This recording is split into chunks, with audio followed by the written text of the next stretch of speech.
Bunsod ng inaasahang pagdagsa ng mga mamimili ngayong holiday season, inalerto na ng Supervisory Office for Security Investigation Agency ang lahat ng security agency sa nagbabantay sa mga mall at hotel sa buong bansa. Ito ang balita ni Lea Ilagan. Asahan na ang ilang pagbabago sa seguridad sa mga mall sa mga darating na araw.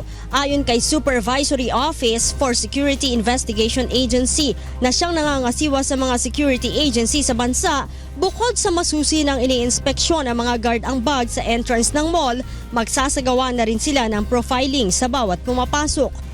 Mayroon na ring kabady na pulis ang mga security guard na gumagala sa loob ng mall. Bilang bahagi rin ng kanilang Red Letter Days na nagsimula noong Setyembre, inatasan ng SOSYA ang lahat ng security guard sa buong bansa na magsuot ng kanilang uniforme sa halip na mga barong. Sinususpend namin yung issuance ng, sabi namin, special type of uniform.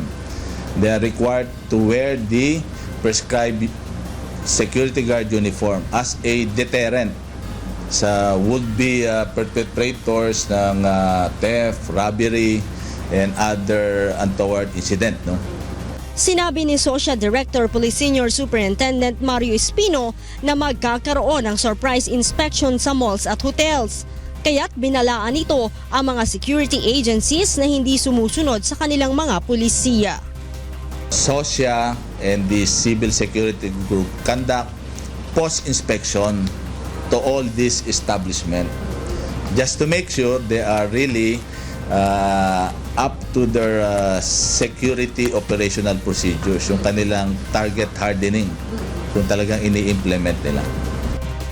Nais ng SOSYA na palakasin pa ang kakayahan ng mga security guard upang masigurong hindi malulusutan ng mga nais na maghasik ng terorismo. Kaya naman, isasama na rin sa kurikulum ng mga ito ang anti-terrorism training.